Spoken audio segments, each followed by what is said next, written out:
Hello everybody and welcome back to the channel. Today I am joined by the creative team at Caesar Inc. We'll be having a little bit of a deep dive into Doomsong. Lord have mercy on us. And I'm going to be chatting to them about the various mechanics, design choices, aesthetic choices that have gone into producing the first of their own IP, because they have worked on quite a few for other people. So Jack, pleasure to have you on the channel with us. Not for the first time. No, pleasure to be here, as always. So for people who are unaware of your work in particular, do you want to give us the cliff notes on who is Jack and what he has done before? I'm Jack Caesar, part of Caesar Inc. I'm mostly numbers and game design. And we've done work on RPGs and board games, a lot of licensed stuff. So the Labyrinth and Dark Crystal RPGs, the My Little Pony RPG, and then this today is we're talking about something a little less family friendly of Doomsong, Lord Have Mercy Upon Us, which is a bit more sort of horror focused. But yeah, so my background is generally in role plays and board games. Interesting stuff. I'm a big fan of RPGs myself, and one in particular which always has the horror slammed onto it, Call of Cthulhu. And I always feel that when trying to put together a horror RPG, it's a little bit more taxing than the standard role-playing game, because what people find horrifying is often very subjective. How did you approach this then with the mechanics to weave horror into the sort of the DNA of the game? So yeah, it's an interesting problem, because I think for me anyway, a lot of horror it's about a few things, one of which is like the unknown, is often where horror comes from. But for a lot of games, the unknown is where, well, that's unfair comes from. Then the other sort of juxtaposing thing is, I think it's a lot about sort of lethality and danger. You need to fear for your character's life, but also that your character has to mean something for that. Mm-hmm.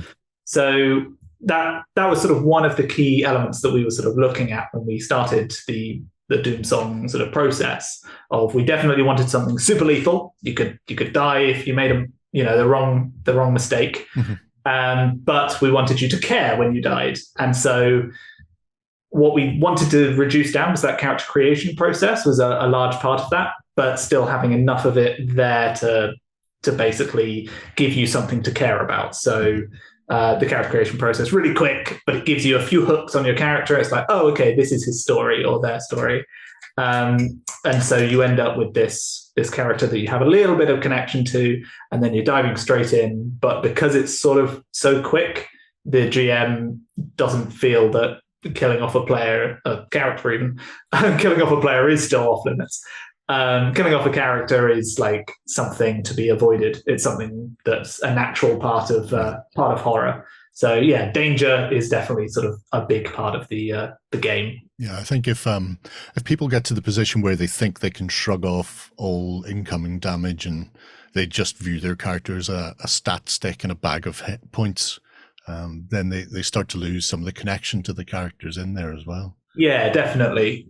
So we've actually avoided hit points altogether for basically that reason. So what we have mostly, we have toughness, which kind of works a bit like hit points, but you have 4 rather than stacks. Mm-hmm. And generally, that's kind of how hard you are to wound. So as that goes down, like as you get hit, you might lose some toughness, or more likely, you might start taking injuries. And sort of the bigger the hit, you might get scars, you might get bits missing off of you. If the attack is of a certain type, then obviously there's sort of typed injuries and damage. Trying to streamline that process so it's not sort of a lot of checklists and going through like this massively long process to work out sort of whether you've been hitting the right pinky, and sort of keeping it really visceral. But yeah, that sort of danger and being hit means something and being like in danger means something. It's I've always loved an injury table. And, doesn't everyone? And the injury table is it's an escalating affair as well. Sometimes you get injury tables where it's where have you been hit, and it's pure luck as to whether or not a limb gets chopped off or something more substantial ends up happening to you. Whereas you've gone with a very significant stepped injury table. Yeah. How lethal is it? Because I know it's a D6 based system, and you have potential modifiers, but to get up to that, you are dead, just outright flat dead. Looks to be relatively difficult, at least from my initial look at rolling a single D6 and then adding modifiers. It's quite tricky to get right there at the very start. So generally, your dudes fighting dudes. If you're sort of a human fighting a vaguely human opponent, then definitely sort of getting up there, especially early in the fight, is quite hard because you've got toughness and you've got defense, and you can spend defense to basically up your toughness against one attack. So I can spend a couple of defense. I'm normally toughness 4, so they're trying to roll a 4. And if they're on a D6, and they have pluses, that's pretty likely. So they're going to be doing some damage to me. So I'm going to want to spend some defense to make that a bit harder, bring that number down.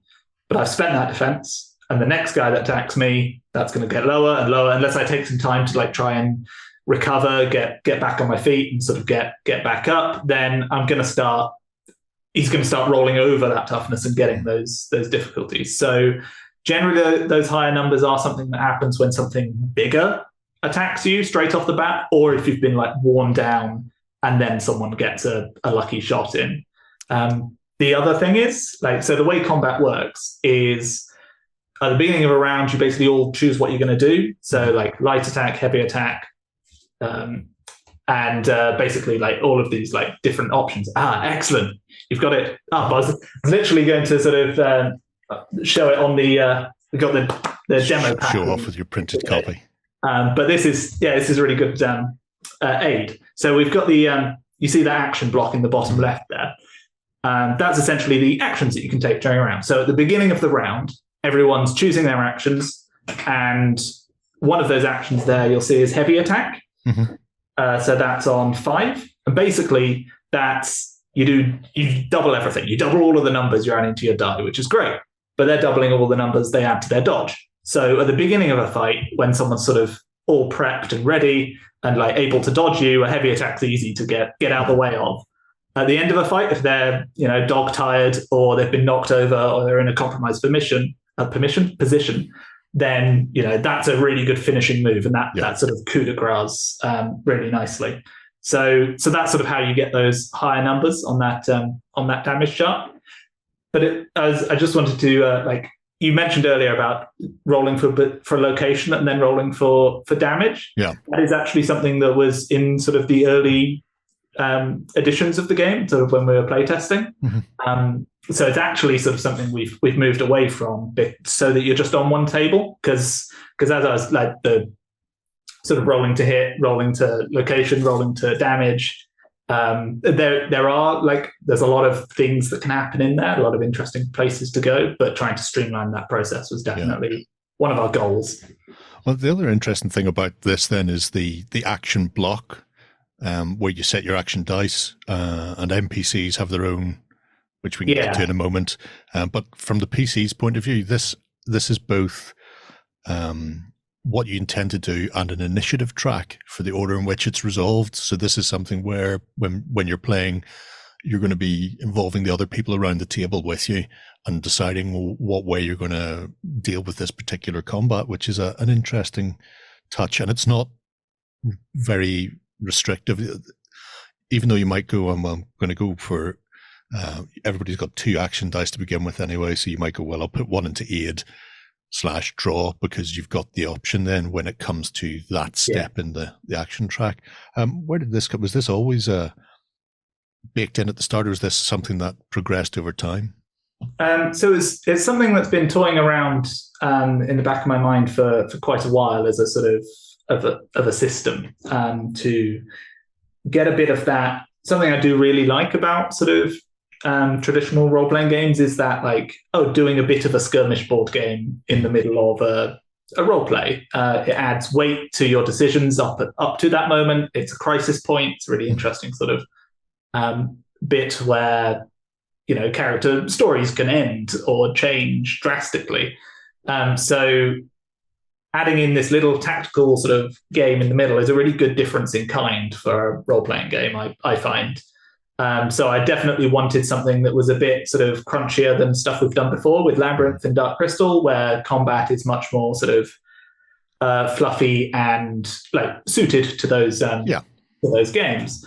Whereas this is something, it's definitely not like super crunchy, and the sort of character abilities are definitely not as tiered and as varied, like not varied, but as sort of tactical and you know, it doesn't span hours and hours of play, but having something in there that lends weight to your decisions and sort of combat being a little crunchy, a little bit of, oh, if I do this, then I get a bonus, and if I do this, like you can improvise and actually use your terrain, basically. Yeah, and I mean that's if people are going to be using miniatures for it. That the book itself is written in such a way that if your group uses miniatures, then it's in there, and if you don't, then they're aids for the GM as well. Talking about the main core mechanics, then there's interesting little success/failure table that works for combat the same as it does for other skill checks, and then there's also the Doom token as well, the Doom coin, which is just delightful.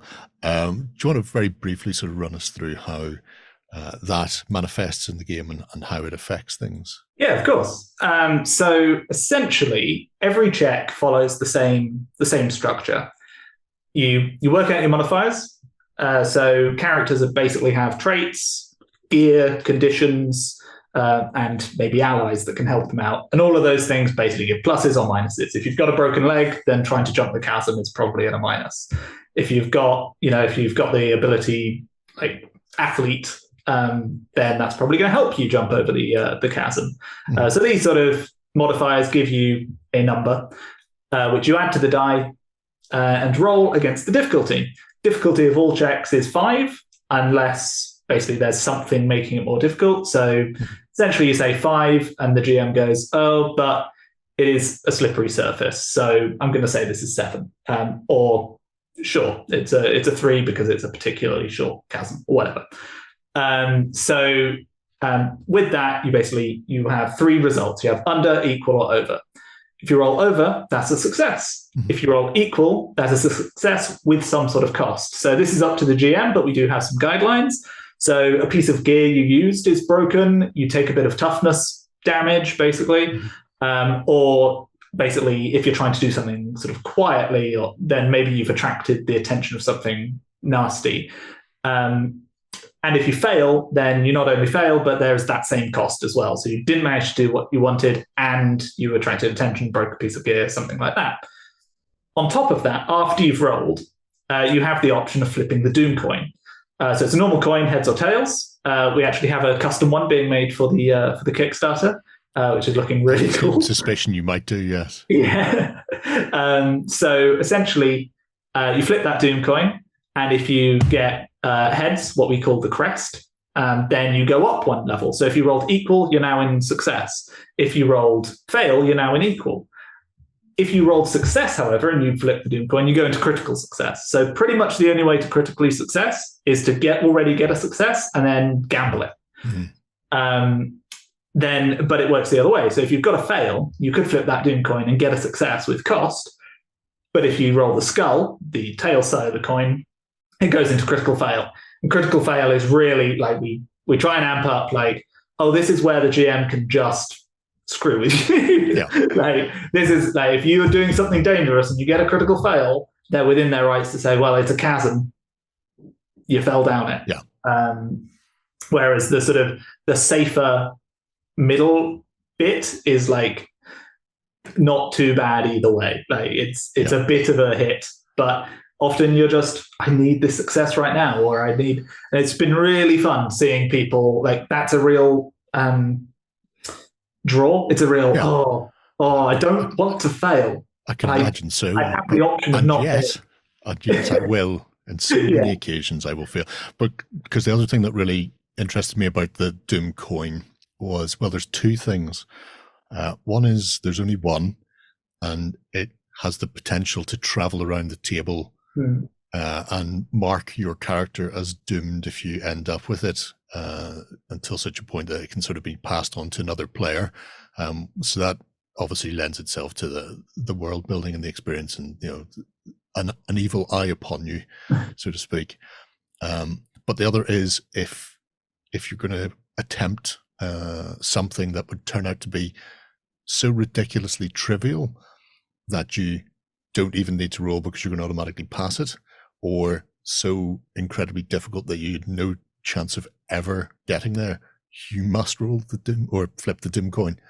And that, I think, is interesting for those occasions when some stat junkie with everybody in the party is going to aid me and blah, blah, blah. And all of a sudden it becomes so run of the mill that your GM goes, that's fine, but you must then roll or flip the coin and watch it fail horribly in front of you anyway. So we sort of have two pieces of advice there. It's like, there's the obvious success. It's like, yeah, you do it. You have the literate trait. You're trying to read a book. Well done. You've done it. And then there's the trivial checks, as you say, where it injects a little, like, this could go really well, and you've sort of shown, yeah, I'm amazing, I nailed it. Or it could be still a success because you're flipping it on the sort of success, but it's success with cost. Like, so you're still definitely succeeding, but you've got this chance of a cost. So there's still sort of jeopardy, even if you're really good at something. Yeah. And similarly, there's still a chance of succeeding if you're bad at something. But then there's also this terrible, like, especially with attacks, if someone has like a really high defense and you can't get through, then you're going to be rolling critical fail on your attack. And that's where bad stuff happens. It's always a delight. Yeah, the world itself isn't just about grave diggers heading in and lamping people with swords and spades. There's also magic and that sort of ilk within the world as well. How does that interact in the game then? So yeah, in the demo, you have a chance of becoming a witch during your character creation, where the occult powers that are, which we call the traitor gods, so called because they murdered the immortal at the beginning of time. The church isn't too happy about them. So essentially, they're the ones that witches get their powers from, sort of like a pact, sort of warlocky thing. And the way they work is you get a familiar and you get magic sort of gifts, which can get more powerful as you play. And yeah, this is the table that gets you the witch powers. So essentially, when you get a witch, you roll on one of these tables, and you might worship toil, frenzy, perception, one of the traitor gods, which are all named after sort of these ideals and metaphysical ideas. And they're all definitely twisted in their own wonderful ways. But power in Doomsong is definitely it's game changing. It's huge. There's some that are just horrendous, but it's generally not. You get fireball. There is, you can set people on fire, but they're less sort of spells and more mystical abilities that you can use to control your game. So one of my favorites is it's page 81. If you want to show it on the share screen, we've got Oblivion, and they can just disappear things from the world, which is just like at a higher level. It's not only disappeared from the world, it never was.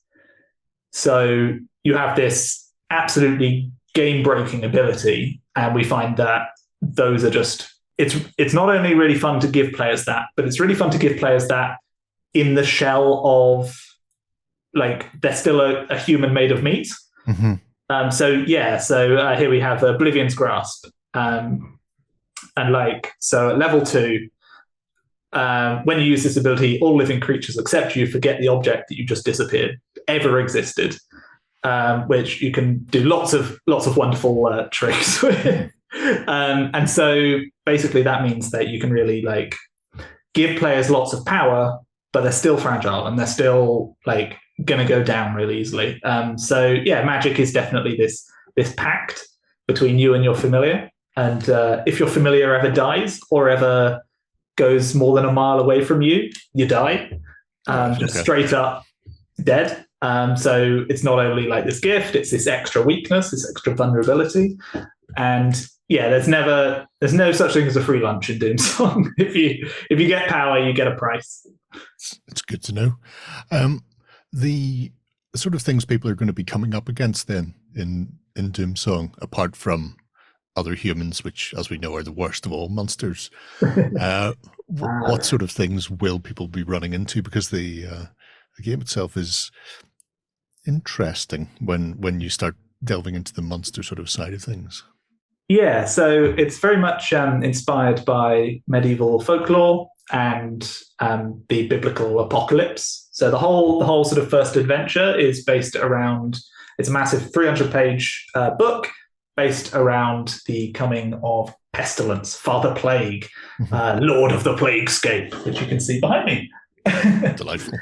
And but sort of on the day-to-day, you play as gravediggers, and I think there's we call them the unquiet dead. Essentially, one of the signs of the apocalypse is that hell is full, and the dead aren't staying dead anymore. So after a 7-day waiting period, the dead rise and cause problems.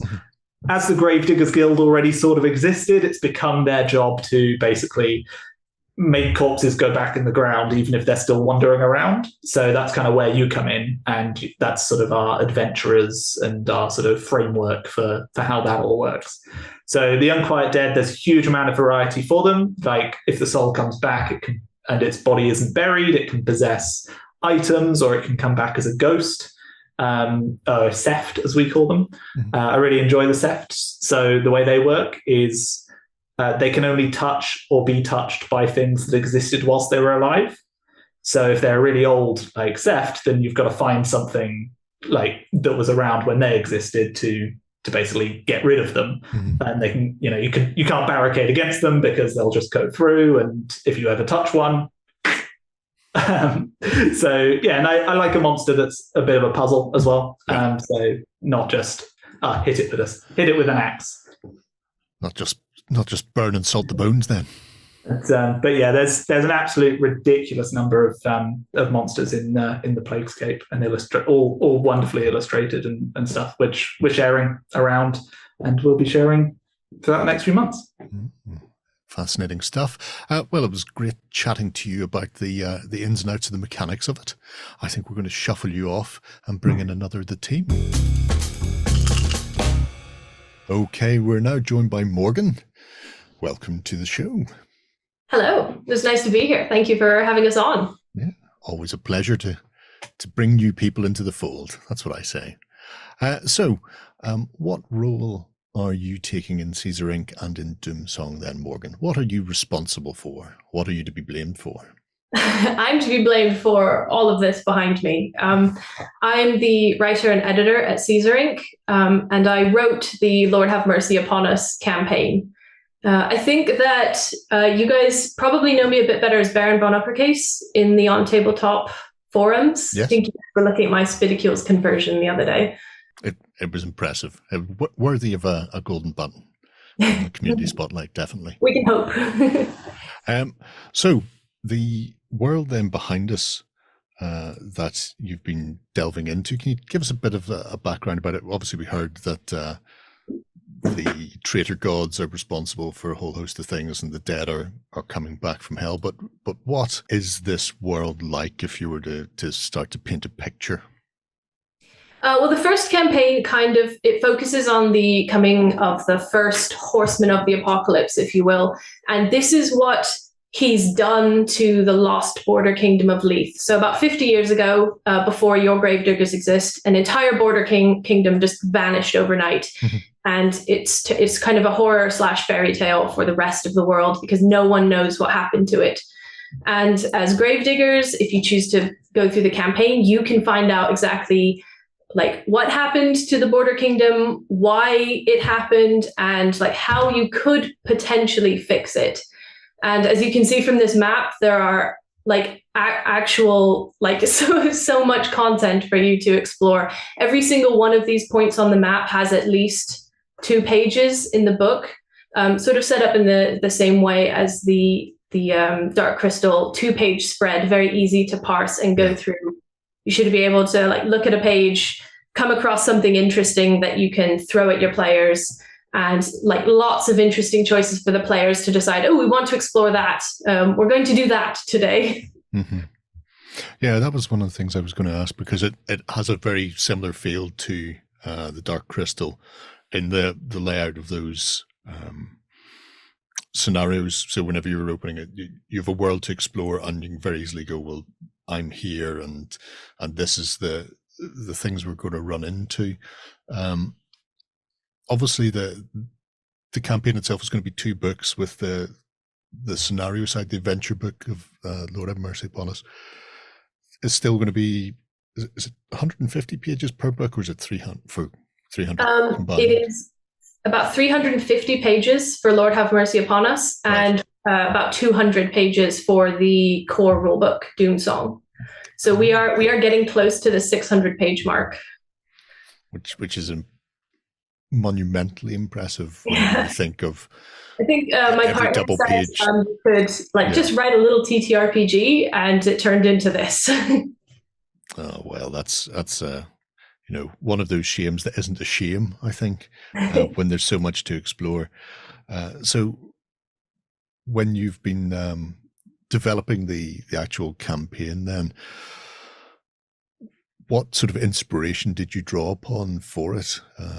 It has a medieval woodcut feel from the design behind it, but were there any particular stories or artwork or examples that sort of give you an initial drive? I've always been really fascinated by, I don't know if you've heard of the book Company of Liars by Karen Maitland. It's a fictionalized book set in the world of the Black Plague, and it just follows this company of people going from place to place trying to avoid the illness that's come to England. And I've always really loved that story. There's mystical elements. There's obviously the Black Plague closing in from all sides, and it's just examining what this cast of characters do. So I think that fed quite a bit into it, with like throwing all of these interesting story hooks at the GM, who in turn can throw them at the players, and seeing what that band of gravediggers chooses to do with, what's happening at this location. What are you going to do with this? Yeah, there's an awful lot of natural sort of flow with the way the character creation goes, to mix up how people develop and how the characters come to be. When you were putting together something like that, how much were you worried about the mechanical side, or was it a case of I'm going to construct a way for these various sort of jobs, occupations, personality traits, whatever they happen to be, and then just let the mechanics be taken care of by Jack? Or was it a sort of a back and forth between yourselves? Because whenever I see you on Twitch, it's very free form. There's a lot of, well, how can we do this? Or maybe if I do, that sounds good, we'll add this in. Was the same sort of collaborative process used in this? I think the words that get bandied around the office quite a bit are holistic game design. So you can put a mechanic into character creation, and it's going to feed into story, and vice versa. You can put something into story, and it's going to feed into what characters can do. So yeah, we try to keep it very much free form and like not lock anything off. Yeah, because one of the things that I really enjoyed is when you're reading through the character path progression at the start, there's a lot of just flavor text, and it's there solely to give the player an idea of how their characters progressed and where they've come from and where they're going to. There's nothing nailed down about it. You don't get times, dates, or places. It's kind of nebulous, and it's really evocative of who you will become when you start playing the game. How long did it take to put things like that together? And was there anything that ended up on the sort of cutting room floor? Because even with 2 books of a fairly significant size, there must be bits and pieces that maybe didn't get the final cut. There are some bits and pieces, but that doesn't mean they're going to remain on the floor. Kind of just slip that in as a bit of a hint. Jack was very much instrumental in the development of the character creation system. He put together this amazing Google Excel sheet, like working out how all of these paths would connect up and how they could shoot off again. And then once that was in place and he and Chris were kind of tweaking like the mechanical side of it, I went in and like looked at the texts for it and like tried to put a lot of that flavor in. Jack did a lot of the flavor. I don't want to take the credit away from that, but I went in and like tried to make it, engineer it towards like, how do we evoke the world of Paynim, and like, how do we get people instantly and easily into the mindset of, I am a Menalty person in this world, and I've rolled witch. I suppose that's the other thing. When you come to play, there's connections for the Gravedigger team. So when the groups are formed, you may be rolling a new character to join an already existing group, or if you're putting together a new group as well, you have a set of sort of circumstances that have brought you together. And anytime I play with a new group or with new players, the hardest part is integrating them into the group, and why are they there? And you get an awful lot of, he's a friend. But there's a nice little table at the end where you can roll, or you get to pick and go, well, X, Y, or Z is the reason why I'm here as well. I suppose that was a key feature, is trying to build the relationships within the group. It's something that I've had a bit of experience with, like when a character dies and you roll up a new one and you try to join the group, and the first couple sessions always seems to be, no matter how good an idea you have about your character, trying to find a reason why you've joined up with these people you don't know. So that's one of the reasons we really liked the idea of like the character you roll and create is a member of the Gravediggers Guild, and you can do whatever you want with the history you've rolled. Like maybe you liked being a foot soldier, maybe you hated it, maybe you liked being a merchant, maybe you didn't really get on with it, and for whatever reason, which is also in the player's control, you have to join the Gravediggers Guild now. It instantly, seamlessly, and really flavorfully gives a reason for everyone to be in the same party, playing the same game, and just having fun together. It's something that, we really enjoy about it. With the campaign itself then, what kind of things will people expect to see?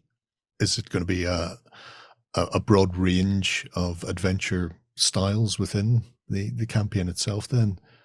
Or did you focus on any one particular sort of the murder mystery style of game that, or the hack and slash? I think we've got a little bit of everything for everyone. So within the Lord Have Mercy Upon Us campaign, there are 3 main story hooks. And when I say story hooks, I mean massive storylines. Three big ones that players can pick up, put down, and explore if they want. One of them is how the Plaguescape came to be, what caused it to happen, and they can chase down the reasons of why it happened. The second one explores Father Plague's motivations, like what he wants. Basically, he's trying to get back into his dark chapel, the Ecclesia Virulentis. He's been locked out, and he will do anything to get the key to get back inside. So there's a whole storyline of like why he lost the key, how he lost it, and there's a bit of a bargain in there. Like, our player's going to give him the key if they find it. Mm-hmm. The third big main storyline is to do with he started off as a secondary character when I was writing it and turned into someone who's much more important. It focuses on Prince Theotwaland, who got trapped in the Plaguescape on the night it was formed. And he turned into this character who was like a really troublesome figure for Father Plague. He started forming settlements, foiling Father Plague's plans, and he actually found a way to destroy a Mizzenmeist, which is one of Father Plague's main generals. So Father Plague had to silence him and keep that secret away from the underlings in the Plaguescape. So another storyline that players can sort of pursue and figure out, oh, well, this guy, Father Plague doesn't like him. Maybe he knows something that we need in order to defeat Father Plague. So 3 broad, big, deep, rich storylines players can explore. And seeded everywhere across this entire map, lots of little story hooks that players can like dive into and decide, oh, well, we're really interested in like this Granny Redwork character. What's she up to? Why is she running an orphanage? Let's explore that. We've put it in the book as a region. It's called the Leech Market. It is a moving region that travels all around the Plaguescape, and you can encounter them anywhere on this map. And it's basically a moving series of market vendors. Okay. And you can come across them camped, set up for sale, or like moving. And depending on how you encounter them, they'll react differently to strangers. And they also, there's 8 Leech Market vendors, and they will make requests of you, and that sends you off to like discover their stories and like why they've chosen to travel in this Leech Market. And if you fulfill their requests, they can give you information that might help you defeat Father Plague. Yeah, so I just really like the Leech Market. Everybody loves a traveling caravan full of terribleness. So obviously the main campaign has I wouldn't want to say it has a start with where people are going to be coming in from. Is there a definite end, or is it going to be sort of open to interpretation so that it can be added to in future, or will this explore one of the sort of trader gods, and then with the potential then to look at other trader gods and other expansions later on? No, there are always the potential to look at other trader gods. I wouldn't want to definitively say you have to end the campaign this way. Mm-hmm. We're always going to give the GM some options, and as well leave that open to like what the players decide to do with this material. Yeah, because I look at things like open-ended campaigns and or even story-driven campaigns, story-driven narratives, and the amount of times where either the parties I've been part of or parties I've been GMing for pick up a thread, run with it for a while, get distracted, or pick up a clue that is entirely tangential and then think of something off to one side and then disappear for a few months. Doing other things before they kind of remember, oh, we've got so far off the beaten track, this has clearly gone nowhere. We really need to go back to that loose thread. Is there a sort of a ticking clock within the Doomsong world, or are people able to sort of free roam in and out of those story arcs? Well, the way that we've designed Father Plague is that he's a bit of a psychopathic villain. He will target people randomly and be like, I'm going to pick on you. Boom, now you're ill. And this is kind of off screen. It can be as off screen or as on screen as the GM wants it to be. When players get ill, that's when they start getting sucked into the Plaguescape. And at that point, there is a ticking clock. You have until, you pass away of your illness to defeat Father Plague. And I really like the amorphousness of that, because the GM can kind of let that feed out for as long as they want. Or if the players decide like, we want to roll like new characters, we want to come at this from a different angle, you can be like, boom, new characters. Yeah, I suppose that's the nice thing about the guild sending people off to do X, Y, and Z, if all of a sudden the first group of characters never returns from wherever they were sent, eventually the guild's going to go, that didn't go well, did it? We're going to have to throw some more bodies at that problem. Yeah, something's definitely going on up there. Yeah. There's a interesting little scenario that's available in the demo as well, the last meal. Is this connected to the thrust of Lord Have Mercy on Us, or is this done specifically for the demo? No, this is definitely a part of one of the storylines I mentioned earlier. Across the Plaguescape, there are 7 plague shrines, and upon these shrines you can find totems, one of which is the last meal. So for the demo, we kind of fast forwarded and gave that totem to the players straight away. And their mission in the demo adventure is to cleanse the totem. But more naturally, in a game, you'd have to discover the plague shrine, grab the totem, which isn't as easy as I'm making it sound, take it to another place and cleanse it. And that will in turn have effects upon Father Plague, his second in command, his consort, the Lice Mother. And it will also affect a third villain that I haven't really mentioned much. He's called the Puppet Man. We've got a nice trifecta of villains for people to sink their teeth into. Sounds excellent.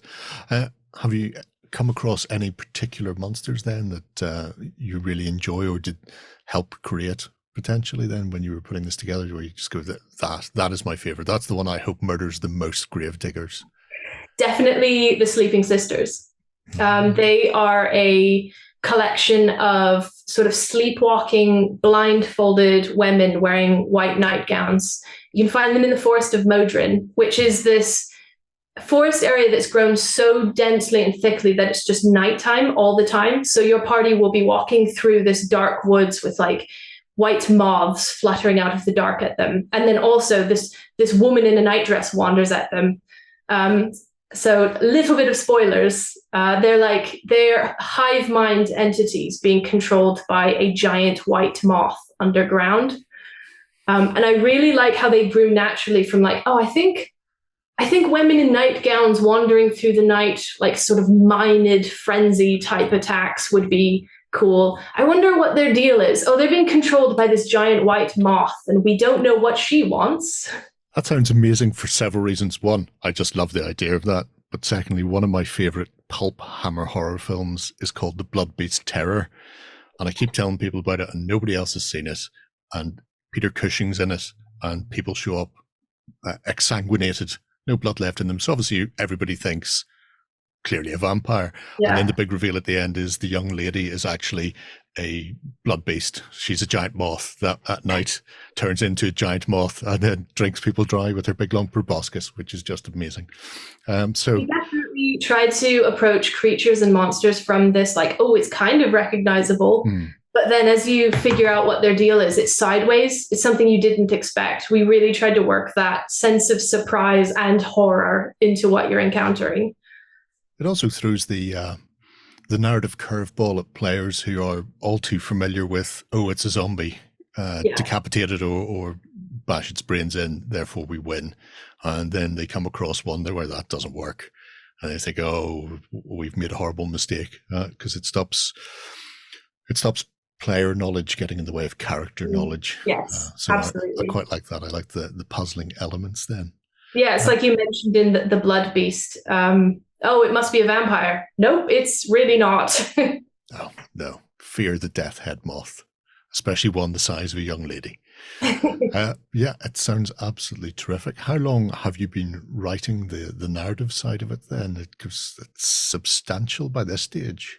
It was about 4 years ago that I started it. I've been working on it for 4 years. I finished my PhD and was so burnt out on science fiction and novels that I turned sideways to horror and TTRPGs. It's the best way to come. Just turn towards the horror. Everybody loves a bit of horror. Don't give up completely. Just do something different. Yeah. Well, thank you very much for your time, Morgan. Really looking forward to seeing more of your work in the actual books when we get to them. But Thank for you. now, I look forward to hearing what everyone thinks about it. Well, don't worry, you'll hear from me ad nauseum, because if people have learned one thing about me is I don't shut up when I get this started. So, c'est la vie. We are now going to swap you out for the much less attractive Chris. Awesome, thank you so much. It's all changed once again, and Chris has joined us. Oh, hello indeed. A pleasure to have you with us. So, if people are unaware of your work, and if they're a regular viewer to OnTableTop/Beasts of War, they will have seen a lot of your work over the years.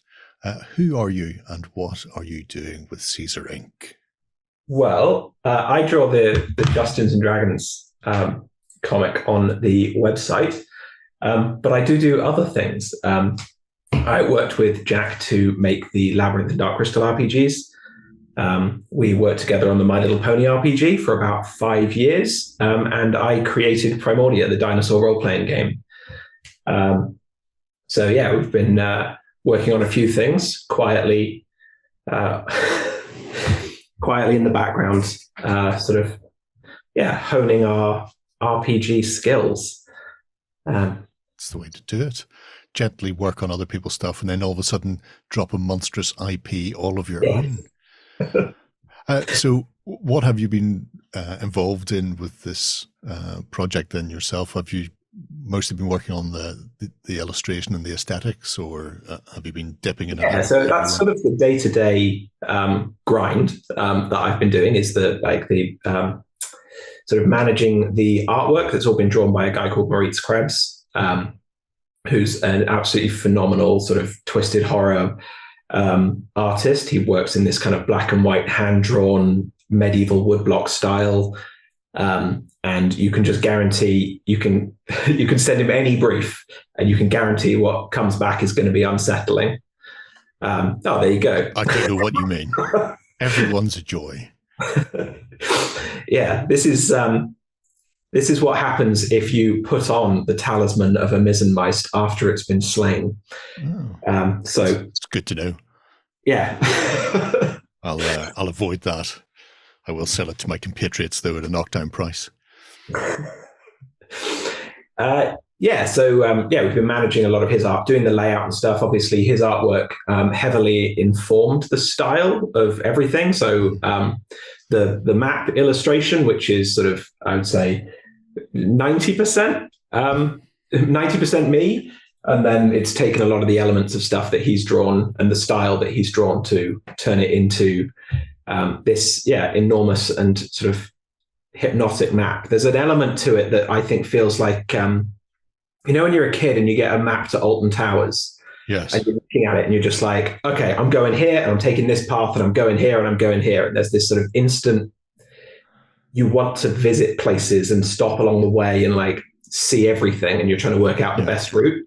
I think that's the sort of, that's how you should feel when you see a fantasy map. I think so. And the nice thing is, in a game like Doomsong, where so few people are literate, you don't have to worry about the terrible names that are beside a lot of these things. You just look at, you look at the lovely puppets and go, oh yeah, that looks fun. Lovely puppets. Yeah, I could see a puppet show. Yeah, why would you not? Puppet Man's Den. That's what, sort of 2 beanbags, a mini fridge, and a neon light that says Budweiser. Yeah, all lovely. So much more. When working with an artist, then how comprehensive are the briefs that you're handing across, or do you just give sort of broad strokes? Because I know sometimes people want, or they have a very specific thing in their mind, and then when an artist comes back and goes, this is what I've produced, they go, that's entirely different, but I love it because it is entirely different from what I thought I was going to be getting. It's honestly different per monster. Sometimes you'll have a sort of, the design of a monster will come from an inspiration. Maybe you'll just wake up in a cold sweat one night and think, well, that should go in a book. In which case, you end up giving sort of, I'll do a bunch of sketches and stuff and, draw the parts, maybe do just a horrific mashup of things I found on the internet and be like, like this. And then sometimes you sort of start down the path of designing a monster and feel that, because obviously if you've ever checked out sort of Moritz's stuff, there's a definite vibe, and there's a ballpark where we just feel very comfortable saying, like, yeah, Yeah. it fits this niche, run with it. And actually, we'll make the rules afterwards. But sometimes it's the other way around, and it really just depends on a monster by monster basis. Did you specifically look to get them involved then, or was it there are several different artists that may be available and see who you can get, or was it the style of their work that you went, well, no, I'd really like them on Doomsong? Yeah, it was that. And I think so. Morgan earlier used the term holistic game design. And that is something that sort of we started. And I think it comes from, Jack and I have been making games since we were old enough to buy Hero Quest and never read the rule book, which I think is... You missed nothing. So yeah, I think the first we used to have our original RPG system was that you rolled a pool of dice depending on how good you were at something, and if you got a multiple of the same number, so ones were a success, 2 2s were a success, 3 3s, 4 4s, and so 6 6s was the best success you could get. That was that's where we started, and so we've always had this way of working where the rules will inform the layout, or the layout will inform the rules, and it's. The way to think about it is like we're not making a book and we're not making a rule system or a story. We're making a player experience. And like, to not sound too sort of artsy fartsy about it, like if there's an ego, or if there's a way of doing something that is in any way obstructing the player experience, then it needs to take a back seat. And I think that kind of feedback loop, being able to be quite rude to each other sometimes maybe helps, really can make a more concise thing, because there isn't just sort of one pinnacle element around which everything else matters.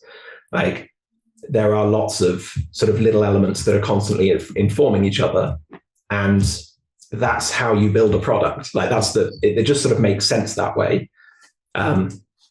Yeah, sorry, I just remember what the question was. Part of it started with looking at Maritz's work and going, yeah, that then informed the style of the stories we were going to tell, and it informed the style of the layout and the style of the map, and then the map starts to inform the stories again, like which creatures live in which regions, what's the there's always these 3 elements to anything at any sort of location in an RPG, like who lives there now, who used to live there, and like what's happening, like, and it's sort of this past, present, and future of any given location, and those elements all sort of construct they're kind of these 3 moving cogs that are an ever-changing narrative. I think a while ago you'd said that you'd planned on this being a smaller book, and it's now developed into 2 behemoth tomes. How has that changed the overall layout, the aesthetic, and the design that's gone into it? Because as it's grown, has it given you, and then you make the decision to split into 2 books, you can keep a lot more stuff in, you can expand upon the sort of design as well, so you're not as restricted in what's going into books at certain pages when you're having to think about page count. Has that been liberating, and how's that affected it? Yeah, so I'm definitely in the office. I'm the one telling everyone to make it. I think that I've never met an artist who didn't do better when given limitations than they do when they're given absolute free rein. And I think that's the same with rules design, and the same with narrative. And this, like, if you've got something that's amazing, and I ask you to cut out the bits you're least happy with, you're ending up with this condensed thing it's got a higher ratio of amazing in it. And I think that's a really interesting way to work. And even though I say that, like, it did still end up being 600 pages. And a lot of those ideas that end up on the cutting room floor are still going around the idea cycle, which means that they're getting better and better. And eventually they're going to make the cut. And so nothing got left out. The things that just weren't good enough to get into this book, are going to make it into the next one eventually. Or they don't deserve to be in an adventure, It's trimming the fat. Yeah. Which is, probably not a huge amount of that around whenever Father Plague's doing the business, but, where the father is there is bloated and boiled and you don't want it anyway. Well, there'll be less if we do a famine-related. That will be getting the short shrift of things there. What is the plan for the campaign itself then? Because we haven't really touched on the campaign. At 300 pages per book, there's not much room for expansion. Sometimes you'll see RPGs and they'll go, well, we're going to do a 180 page book and then we'll throw in a few extra scenarios if we hit stretch goals or that sort of thing. Is the campaign already writ large where we're just funding this is the ideal, or is there room for tweaks and changes in the navigation? Yeah, so a little bit of sort of I guess how the sausage is made. I've worked on a bunch of Kickstarters before, never sort of as the company running it, with all the stakes balanced on the line.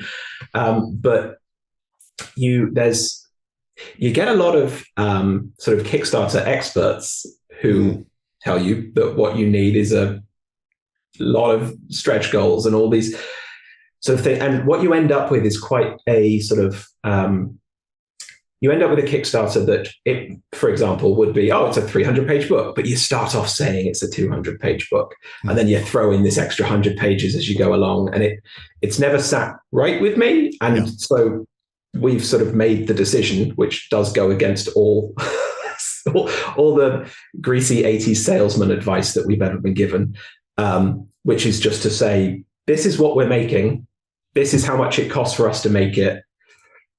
If we want to make enough to make the thing, which is sort of what Kickstarter is about. Yes.